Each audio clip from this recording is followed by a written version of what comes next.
Hello everyone, welcome to my channel political science with Ghazala. आज से हम अपने क्लास स्टार्ट करेंगे। कल हमने इसका इंट्रोडक्शन देख लिया था। आज हम यूनिट फर्स्ट के पॉलिटिकल थ्योरी को देखेंगे।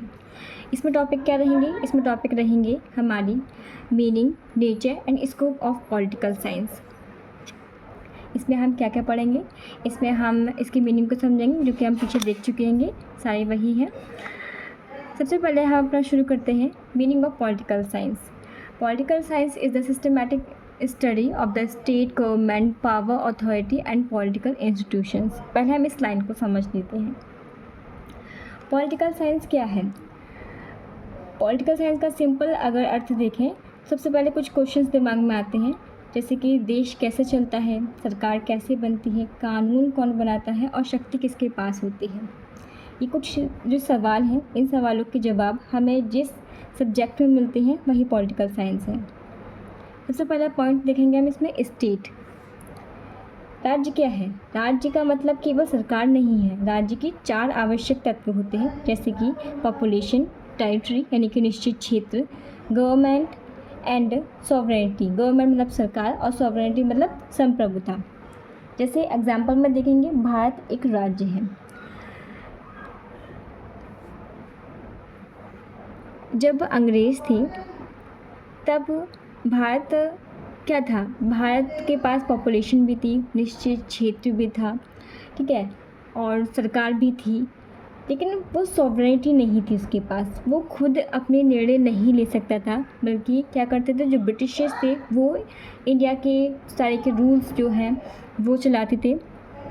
तो उस टाइम भारत जो है संप्रभु नहीं था, तो उसे एक राज्य नहीं कहेंगे। लेकिन अब भारत के पास जनसंख्या, निश्चित क्षेत्र, सरकार और संप्रभुता सभी है, तो भारत क्या है? भारत एक राज्य की कैटेगरी में आता है। दूसरा पॉइंट क्या है? दूसरा पॉइंट है हमारा गवर्नमेंट यानी कि सरकार। सरकार राज्य को चलाने वाली क्या है? एक संस्था है, जैसे भारत में केंद्र सरकार और राज्य सरकार। तीसरा पॉइंट है पावर। पावर का मतलब क्या होता है? पावर का मतलब है किसी से अपना निर्णय मनवाने की क्षमता। जैसे कि एग्जाम्पल के तौर पर देखें, सरकार कानून बनाती है और नागरिकों को उसका पालन करना पड़ता है। ये क्या है? ये सरकार के पास एक पावर है नागरिकों पर अपने कानून को लागू करने की। चौथा पॉइंट क्या है? अथॉरिटी को देखेंगे, सत्ता, जिसे वैध या अधिकार भी कहते हैं। अथॉरिटी वह शक्ति है जिसे लोग वैध मानते हैं, लीगल मानते हैं। एग्जाम्पल के तौर पर पुलिस यदि कानून के अनुसार कार्रवाई करती है तो वह अथॉरिटी का प्रयोग कर रही है। अगर पुलिस के अलावा कोई और अगर हम पर अधिकार जमाने की कोशिश करता है तो क्या करते हैं हम लोग उसे फ़ौरन उसका विरोध करने लगते हैं, जबकि पुलिस को पूरा राइट है, ठीक है।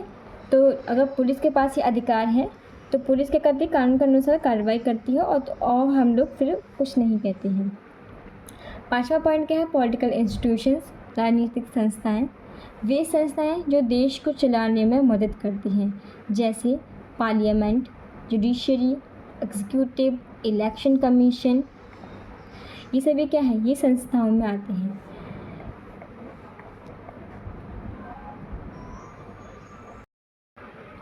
चलिए अब हम सेकंड लाइन को देखते हैं। It examines political behavior, public policies and the relationship between the state and citizens। अब सेकेंड लाइन को देखें तो पॉलिटिकल साइंस केवल सरकार का अध्ययन नहीं करता, बल्कि यह भी देखता है कि लोगों का राजनीतिक व्यवहार कैसा है, सरकार कौन कौन सी नीतियाँ बनाती है और राज्य और नागरिकों के बीच क्या संबंध है। एग्जाम्पल देखें तो सरकार नई नीति, शिक्षा नीति बनाती है, लोग उस पर कैसी प्रतिक्रिया देते हैं, यह भी पॉलिटिकल साइंस का ही विषय है।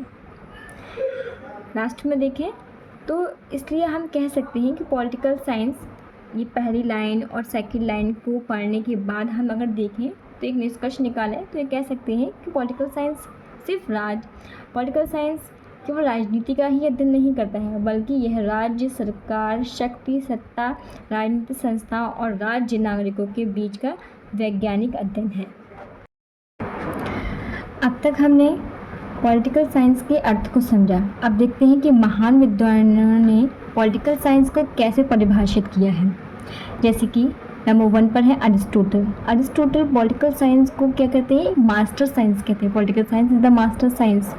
पॉलिटिकल साइंस को मास्टर साइंस कहते हैं। क्यों कहते हैं? वो इसलिए कहते हैं क्योंकि उनके अगर थॉट्स पढ़ोगे ना तो उन्होंने कहा कि पॉलिटिकल साइंस ना सबसे बेस्ट साइंस होता है। क्यों है? क्योंकि ये सब्जेक्ट एक ऐसा सब्जेक्ट होता है जिसमें व्यक्ति के नैतिक मूल्यों का अध्ययन किया जाता है। जबकि और सब्जेक्ट देखें जैसे कि जीव विज्ञान तो उसमें शरीर के अंगों का अध्ययन किया जाता है, या फिर इकोनॉमिक्स देखें तो इसमें घरेलू कार्यों के अध्ययन का अध्ययन किया जाता है। जबकि पॉलिटिकल साइंस एकमात्र ऐसा साइंस विज्ञान है जिसमें व्यक्ति के नैतिक मूल्यों का अध्ययन किया जाता है, व्यक्ति को नैतिक बनाने की कोशिश की जाती है।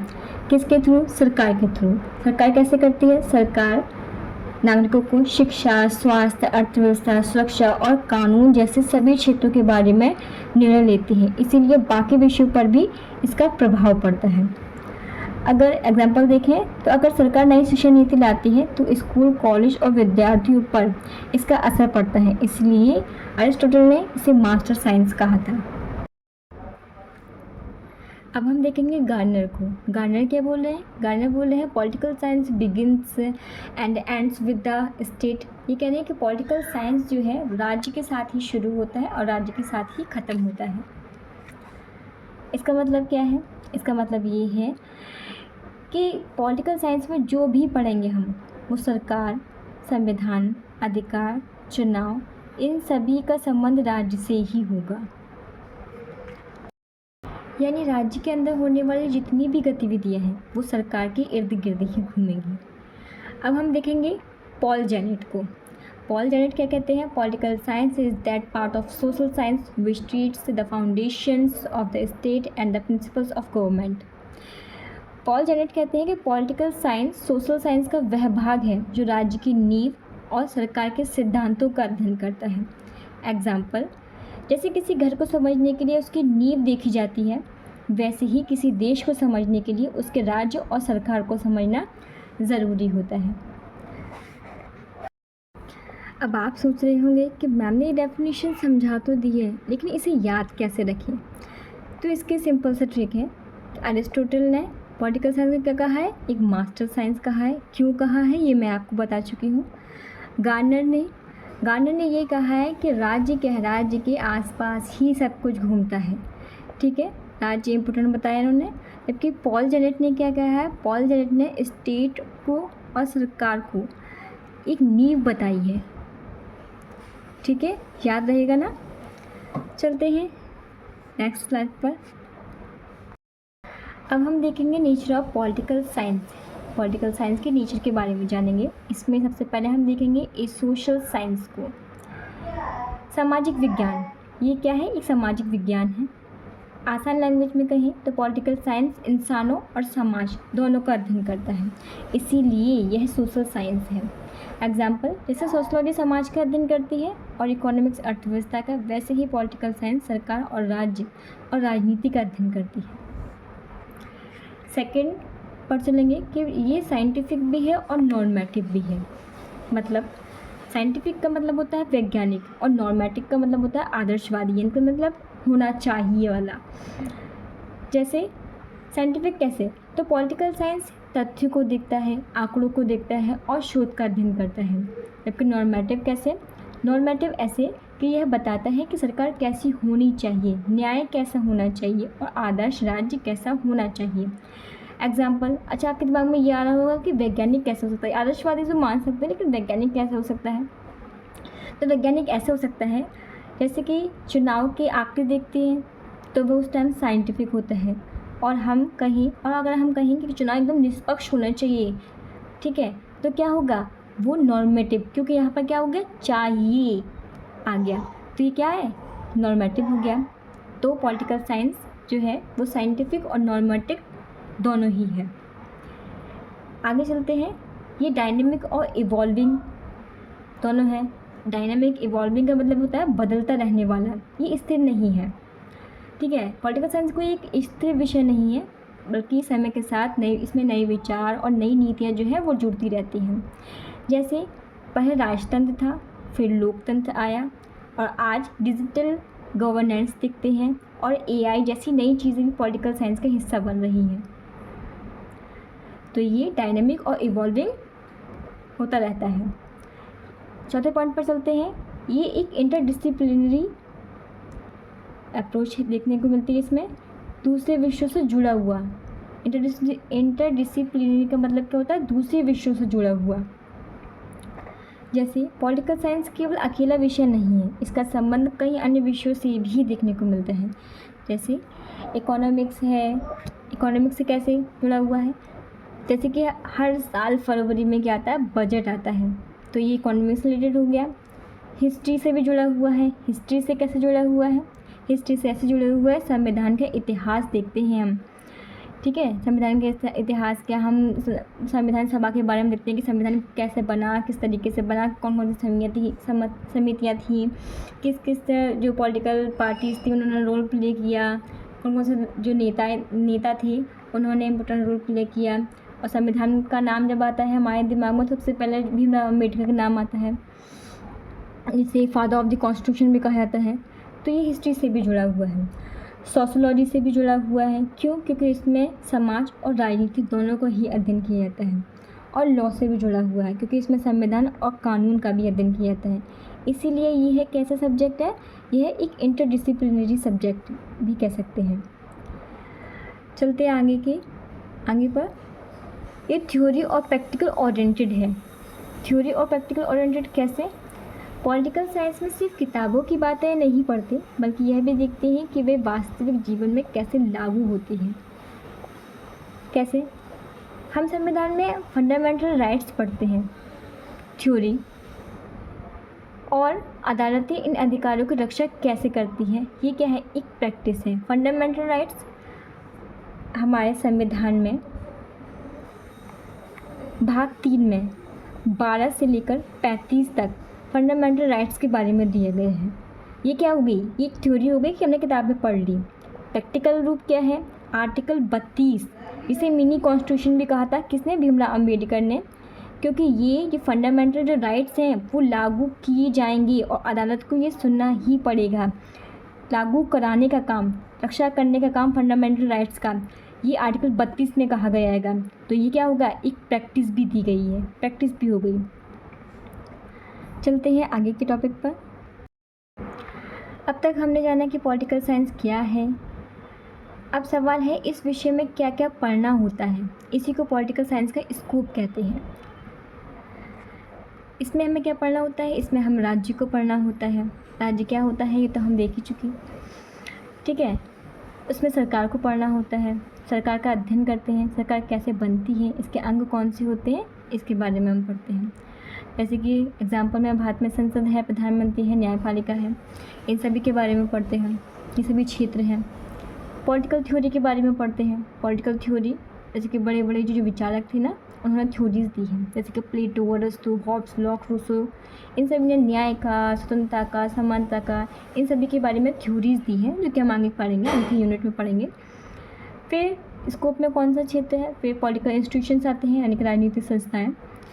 राजनीतिक संस्थाएँ देश चलाने वाली संस्थाओं के अध्ययन है, यानी कि ऐसी संस्थाएँ जो देश को चलाती हैं। कार्यपालिका, विधायिका, ये सभी क्या है? देश को चलाने वाली संस्थाएं हैं। संसद देश को चलाने वाली संस्था है। राष्ट्रपति जो कि हमारे जो विधायिका है उसमें मैन हेड होते हैं, राष्ट्रपति। संसद में मैन हेड। फिर चुनाव आयोग है, न्यायपालिका है, ये सभी क्या है? ये सभी संस्थाओं में आते हैं। फिर पब्लिक एडमिनिस्ट्रेशन, ये भी इसके स्कोप में आता है। पब्लिक एडमिनिस्ट्रेशन यानी कि लोक प्रशासन क्या होता है? सरकार की बनाई गई योजनाओं को ज़मीन पर लागू कैसे किया जाता है, इसका ही अध्ययन क्या होता है? Public administration. यानी कि जो कार्यपालिका है, कार्यपालिका में किस तरह देखो, विधायिका क्या करती है? विधायिका जो है कानून बनाने का काम करती है, जबकि कार्यपालिका क्या करती है? कार्यपालिका कानूनों को लागू करने का काम करती है। तो जो पब्लिक एडमिनिस्ट्रेशन है वो उसका काम है, कार्यपालिका का काम है सरकार की बनाई गई योजनाओं को ज़मीन पर लागू करने का अध्ययन ही क्या है? पब्लिक एडमिनिस्ट्रेशन है। एग्जाम्पल के तौर पर राशन वितरण करना, सरकारी स्कूल, आयुष्मान भारत जैसी योजनाओं का संचालन करना, ये सभी पब्लिक एडमिनिस्ट्रेशन के अंदर आएगा। उसके बाद हम कंपैरेटिव पॉलिटिक्स को देखेंगे। कंपैरेटिव पॉलिटिक्स क्या है? कंपैरेटिव पॉलिटिक्स से इसमें हम राजनीति का अध्ययन करते हैं, दो या अधिक देशों की राजनीतिक व्यवस्था की तुलना करते हैं, जैसे कि भारत और अमेरिका की लोकतांत्रिक व्यवस्था में क्या अंतर है, इसके बारे में तुलना करेंगे। तो ये भी जो है पॉलिटिकल साइंस के स्कोप में आएगा, क्षेत्र में आएगा। फिर इसमें हम इंटरनेशनल रिलेशंस के बारे में भी अध्ययन करते हैं, एक देश का दूसरे देशों के साथ कैसा संबंध है, कैसा रिलेशंस है, उसके बारे में हम अध्ययन करते हैं, जैसे कि भारत के अमेरिका, चीन, रूस और संयुक्त राष्ट्र अमेरिका के साथ कैसे संबंध हैं, इन सभी के बारे में अध्ययन करते हैं। फिर पब्लिक पॉलिसी, ये भी इसके स्कोप में आता है, यानी कि लोक नीति, सरकार जनता के लिए कौन कौन सी नीतियाँ बनाती है और उनका क्या प्रभाव पड़ता है, ये पब्लिक पॉलिसी में आता है। जैसे कि new education policy, digital India, स्वच्छ भारत अभियान, ये सभी क्या है? पब्लिक पॉलिसी है। और सरकार टाइम टाइम पर जो है जनता के लिए पॉलिसीज़ बनाती रहती है और इसके इफ़ेक्ट क्या पड़ता है जनता को उस पर, उसके बारे में अध्ययन पॉलिटिकल साइंस में किया जाता है। अगर एक लाइन में कहें तो पॉलिटिकल साइंस केवल राजनीति नहीं है, बल्कि राज्य, सरकार, प्रशासन, राजनीतिक विचार, अंतर्राष्ट्रीय संबंध और सार्वजनिक नीतियों का एक व्यापक अध्ययन है। अब हम पॉलिटिकल साइंस के अप्रोचेस के बारे में पढ़ेंगे। अप्रोचेस दो तरीके के हैं, ट्रेडिशनल है और मॉडर्न है। ट्रेडिशनल यानी कि पारंपरिक तरीका, जो पुराने विद्वान थे, पॉलिटिकल साइंस का इनका मुख्य विषय क्या रहता था? राज्य रहती थी, सरकार रहती थी, और ये लोग जो है राज्य सरकार का अध्ययन करते थे, इंस्टीट्यूशंस का अध्ययन करते थे, और इनका अप्रोच जो है वो नॉर्मेटिव होता था। ये बताते थे कि सरकार कैसी होनी चाहिए और राज्य कैसा होना चाहिए। जैसे कि एग्जाम्पल के तौर पर प्लेटो का आदर्श राज्य। वहीं दूसरी तरफ थे मॉडर्न अप्रोच वाले। मॉडर्न अप्रोच वाले कैसे थे? वो आधुनिक विद्वानों ने वो केवल राज्य और सरकारों को पढ़ना काफ़ी नहीं समझते थे, बल्कि वह वास्तव में लोग कैसे व्यवहार करते हैं ये समझना चाहते थे, लोगों के बिहेवियर को, ठीक है। एंड साइंटिफिक और एम्पिरिकल जो अप्रोच थी वो अपनाते थे। पॉलिटिकल बिहेवियर कैसे? लोग वोट कैसे देते हैं, क्यों देते हैं, अपने नेता को किस तरीके से चुनते हैं, उनका राजनीतिक निर्णय कैसे होता है, तो इस पॉलिटिकल बिहेवियर को समझते थे। यह लोगों के वास्तविक व्यवहार का अध्ययन करते थे, जैसे कि एक ही परिवार के दो लोग हैं, अलग अलग पार्टी को वोट क्यों देते हैं। हमने भी देखा है कि हमारे भी घरों में लोग क्या करते हैं, 5-6 मेंबर्स हैं, लेकिन वो 5-6 मेंबर्स किसी एक ही पार्टी को वोट ना देकर अलग अलग पार्टीज़ को वोट देते हैं। तो जो मॉडर्न अप्रोचेस वाले थे ना, वो इस बिहेवियर को समझना चाहते थे कि एक ही परिवार के लोग होने के बावजूद भी वो अलग अलग पार्टीज़ को क्यों चुनते हैं। उनका तरीका साइंटिफिक और एम्पिरिकल होता था, केवल विचारों पर ध्यान नहीं देते थे, बल्कि फैक्ट पर, डाटा पर, सर्वे पर और रिसर्च पर आधारित होता था इनका अप्रोच। जैसे कि एग्जाम्पल के तौर पर देखें, चुनाव के बाद ओपिनियन पोल और एग्जिट पोल का विश्लेषण करते थे। अब सिंपल तरीके से कहें सिर्फ एक लाइन में, तो ट्रेडिशनल अप्रोच क्या है और मॉडर्न अप्रोच क्या है। तो ट्रेडिशनल अप्रोच पूछती है कि सरकार कैसी होनी चाहिए, और मॉडर्न अप्रोच क्या पूछती है कि लोग वास्तव में क्या करते हैं और क्यों करते हैं। ये दोनों दृष्टिकोण का सबसे बड़ा अंतर है। अभी तक हमने ये जाना कि पॉलिटिकल साइंस का अर्थ देखा, हमने पॉलिटिकल साइंस की डेफिनेशंस को समझा, पॉलिटिकल साइंस के नेचर को देखा, पॉलिटिकल साइंस का स्कोप वो समझा, पॉलिटिकल साइंस के अप्रोचेस को देखा। अब हम उसकी मोटिवेशनल एक लाइन है, उसके साथ में अपने वीडियो को ख़त्म करते हैं। Success does not come from luck, it comes from consistent learning and discipline effort. Means success कोई लक से नहीं आती है, बल्कि यह लगातार किए गए मेहनत से और लगातार किए गए एफर्ट से आती है। मैंने जो कुछ भी पढ़ाया है, इसमें जो भी मैंने प्रोवाइड किया है, उसमें आप अपने नोट्स बनाइए और लगातार इसका रिवीजन कीजिए। आपको बस इतना ही करना है। मिलते हैं नेक्स्ट वीडियो में। Thank you. अगर आपको मैंने जो पढ़ाया है वो समझ में आया है तो इस वीडियो को अपने फ्रेंड्स के साथ में शेयर करें, लाइक करें और सब्सक्राइब करें ताकि आपको अगली वीडियो प्रोवाइड हो सके। Thank you.